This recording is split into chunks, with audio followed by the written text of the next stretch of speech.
What's up, everybody? This is Devin White, linebacker for the Tampa Bay Buccaneers. You're listening to the LCC Network. Go Bucks.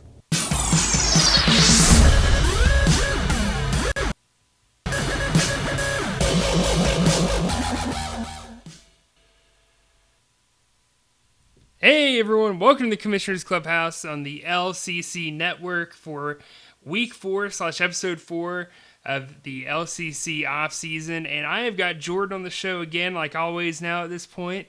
What's going on? What's up, man? Happy Wednesday, everyone. Happy Wednesday. You've made it to Hump Day. Actually, you've made it to the end of Hump Day, and most of you probably listening the day after or a couple days after Hump Day. So Yeah. there you go. So it's pretty much the weekend. exactly. Not for us though, as we're recording this, but no, we're gonna talk about mostly really kind of the Pro Bowl, but not the Pro Bowl you're thinking of, not the awful NFL Pro Bowl that goes on year after year and it sucks and the quality's been terrible for well over a decade at this point. We're going to talk about a theoretical LCC Pro Bowl, guys that we would pick. We're going to pick one player per position who we would like to see in a fantasy football Pro Bowl. And this is pretty transferable to other fantasy leagues. So if you're in another fantasy league, you could probably relate to some of these guys that we're about to talk about. I guess, Jordan, you want to start off with some news and notes kind of going on in the league first? In the NFL, that is? In the NFL, let's see what we got this week. We got the bye week heading into the Super Bowl, so we'll probably pick up on that a little more next week because you'll have media and then the game will be next Sunday. But this week, you do have the Senior Bowl going on in Mobile, which is huge Mobile. to scout all the incoming senior rookies. The two coaching staffs down there are the Miami Dolphins and our very own Carolina Panthers. So hopefully they hit the ground running and identify some great prospects for us. I know, But right? yeah, it's actually a big week. I feel like for especially with the news of the NFL Combine being shaken up and pretty much no in-person workouts, everything done virtually in pro days. This is even bigger, being able to have these seniors for a whole week of practice and then the game. And I know they mentioned on NFL Network a lot of teams at first turned down coaching the Senior Bowl, and a couple weeks later, the combine gets basically canceled as we know it. But and they said in retrospect, a lot of those teams may have accepted that role if they knew they weren't going to get to see a lot of these guys in person. So, um, big week down in Mobile, and that's all that's going on until the Super Bowl. So, That's right. Um, so this part of the season, Jordan, like for me, we have this weird gap between the Super Bowl and the NFC Championship and AFC Championship. And then after that, it's over. I mean, we have nothing to look forward to basically until free agency and combine, which we talked about. So this is it. We are looking at the end of football season as we know it. So what better way to do that than talk about guys who we loved in 2020, our top player for each position that we would send to you know, our wannabe Pro Bowl for fantasy football terms. That is I'm calling it my All Pro my team All Pro team. There you go. I like because that. I respect All Pros more than Pro Bowlers. That's true. That's true. At one point, it used to mean something if Yeah, you put that beside someone's name that they were a Pro Bowl guy, and I think doesn't the NFL Hall of Fame use that as one of their categories for qualifying guys? yeah, they may. I know it's always mentioned when it's talked about on like network TV, but I've just always felt like that All Pro is just a little more exclusive. You don't Exactly. have Yeah. four guys getting it and then four more alternates. Like Yeah. it's And just usually it's just a the popularity contest, anyways. It's yeah, not guys that deserve to yeah. be there. The All Pros, they probably get it wrong some, but it's more of a way to identify the alpha at each position Yeah. for the season. All So right. I'm gonna place a little whatever we intro. want to call it. Yeah. I'm gonna play this little intro tune to kick us in. Here we go.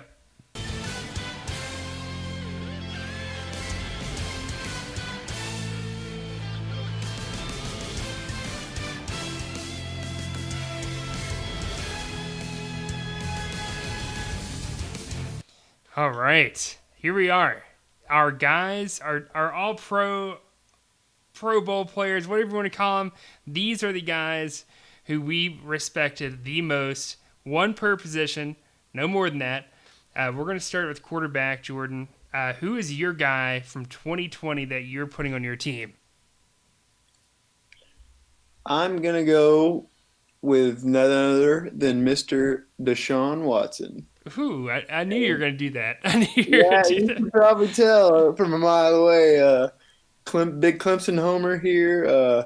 Still really rooting for that Deshaun Watson trade to Carolina. But other than that, yeah, I want to say he wound up putting up the second most points in the league, uh, which uh, is great. I mean, he probably finished five behind first place or so. But my thing about Deshaun is I feel like he did more with less. I mean, he has a few good receivers, but I don't feel like any of his receivers were ever in the lineup at the same time. Yeah, and so he was just Mr. Deshaun, Superman, like he's been since he was in high school, pretty much putting games on his back and eating up points and throwing to white guys that shouldn't even be playing. But basically, yeah, Watson for me.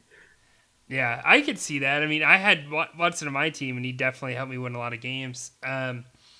For me, I was torn between two guys. I was torn between Josh Allen, who is our leading scorer among quarterbacks, and then Pat Mahomes, who is leading an average among quarterbacks who played the majority of NFL regular season.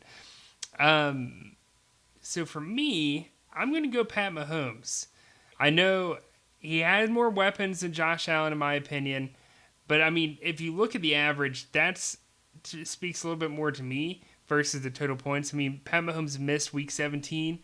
Josh Allen played in that and had 31 points, but Josh Allen averaged 47 points in our league, whereas Pat Mahomes averaged 48.7. So almost 2 more points per game. Not that that's a big deal. I just felt like the tools that Pat Mahomes had, he was just lights out all season. I mean, very rarely did you ever see him have a bad performance. His lowest scoring game for the entire season was in Week 7, where he got 24 points. Trying to figure out who he played that week. It looks like Denver. It was in Denver. He had 200 passing yards and only one touchdown. So, but they still scored 43 points. I obviously didn't watch that game. Now I'm wondering, how did they Yeah, get 43 points if that was the stat line? Like, yeah. if that tells you anything about how deadly Kansas City's offense is, there you They have it. cleared up in a hurry. Yeah, Pat Mahomes is my guy from 2020. All right, you ready for running backs? I am. All right, here we My, go. my Who are you taking at running back? Okay, this one it might surprise a few people because there is probably an obvious answer to most of the casual listeners, but I will not be going Derrick Henry, and I give me Dalvin Cook for the money. Like, Ooh, yeah, he averaged 43.1 points a game, which was about 3 points more than Derrick Henry. And overall, Derrick Henry outscored him by 42 overall points. And that's with my boy Dalvin missing 2 whole weeks. So it's fairly certain to say Dalvin would have been the highest scoring back overall if it weren't for 2 missed games. And he almost did it anyways. yeah. I think for me, I'm kind of like you. I'm not going Derrick Henry. Derrick Henry seems like the obvious choice because he did lead in scoring and was third in average points per game. He didn't miss a single game all year, despite his physical style of running. You know, he's a power back, but he's also got a lot of speed. But he's not afraid to take hits, and so that makes you wonder. You know, is this a guy that could get injured any given week? And he didn't. He stayed healthy, so kudos to him and that training staff. But the guy I'm taking is Alvin Kamara. He averaged 39.4 points per game, which is fourth most among running backs in our league. He scored 591 points in the season, whereas Derrick Henry scored 645. So about a 50-point difference roughly, but Kamara did not play week 17, and he didn't have a Drew Brees towards the end. I didn't have a healthy Drew Brees towards the end of the season.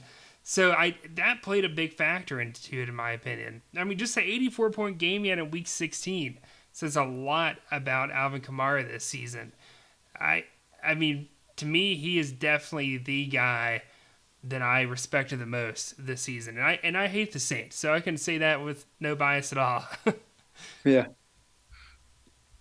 Well, two positions in, and neither one of us picked the highest scoring player at that position, so we'd probably have a few death threats already. Probably. There's some guys freaking out right now. I feel like it's a matter of time, though, before we do pick the leading scorer. All right, who you going at receiver / tight end? And this is where I will go ahead and pick the leading scorer. I feel like Devontae Adams was head and shoulders better than everyone. He probably had 3 not so good weeks, and one of them he was hurt. And I'm pretty sure I'm looking at it now. He missed 2 weeks and still was the leading scorer out of all the receivers. Like That's crazy. That's ridiculous. Like Yeah. It's definitely Devontae Adams. He put on every week. Doesn't hurt having Aaron Rodgers getting you the ball. Multiple 60, 70-point games. Like, give me Devontae. Yeah, I'm 100% with you on this. I mean, Yeah. 38.5 points per game is nothing to shy away from. Yeah. This guy dominated, and he, like you said, Jordan, he missed 2 weeks, but week 2 he was hurt. He only get 8 points. I mean, exactly. And he still outscored every other receiver by at least a good 40, 50 points. It's almost about he missed 3, we'll say 2.5 weeks, and he still was the leading scorer by 45 plus. Like, yeah, just he would have ran away with it if completely healthy weeks 3 and 4. He outscored most running backs when you look. I mean, which is crazy in terms of average points, at least. If that tells you how dominant Devontae Adams was this year, and receivers in our league aren't as valuable as running backs. We're close. Yeah. So that says a lot about them. Let me ask you this real quick. With the possibility of Aaron Rodgers and Green Bay possibly leaving, all that tension there, what do you think about Devontae Adams' stock? Obviously, it's going to take a dip. Yeah, I feel like, but how much? It 100% goes down without Aaron Rodgers, but I would still be willing to Is say he still a top 12 guy? Yes. Okay. And I would say unless something goes horribly wrong, I feel like he's good enough into where like they don't have many other targets to where he could possibly still playing his way into a top 6 guy or so. Yeah, I agree. I think he's still a top 12. I don't know if he cracks the top 6. Yeah. But I don't know. Yeah, We'll have to see. I mean, anyone that's going to own him definitely wants Aaron to hang around Green Bay. Yeah, for sure. Which I'm sure we'll talk about that on a future episode too. There's too early to tell, but through all the rumors, we could see an awfully huge quarterback carousel. Yeah. So, Rodgers to Carolina? Another week. No one's talking about it. Rodgers to Carolina. I'm just saying. Yeah. Just saying. Just saying. Just count double checking Charlotte. All right, so let's move on to defensive tackles and defensive ends, D-line as a whole. Who is your guy here? All right, let me get over there.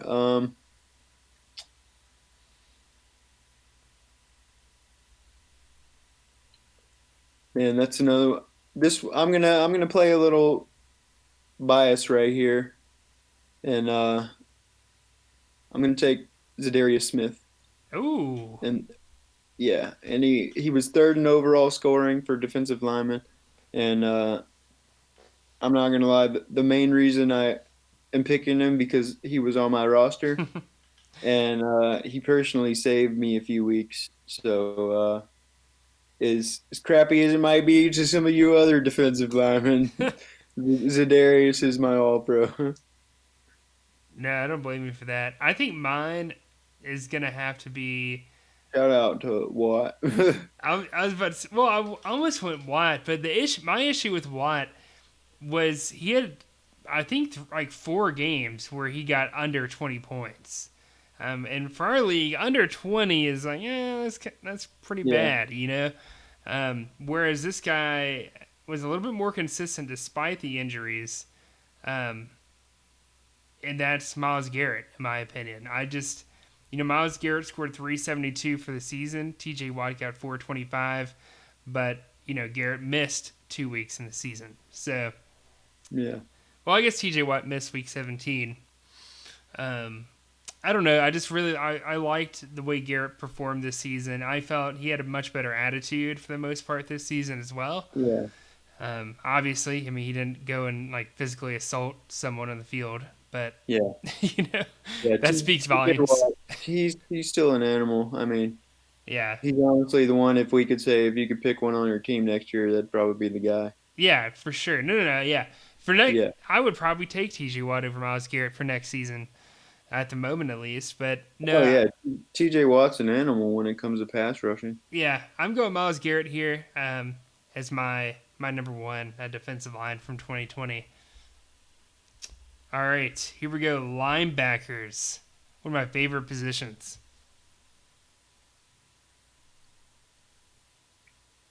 Okay, am I up? Yep. All right, I'm gonna give the shout out to Mr. Devin White as my All Pro.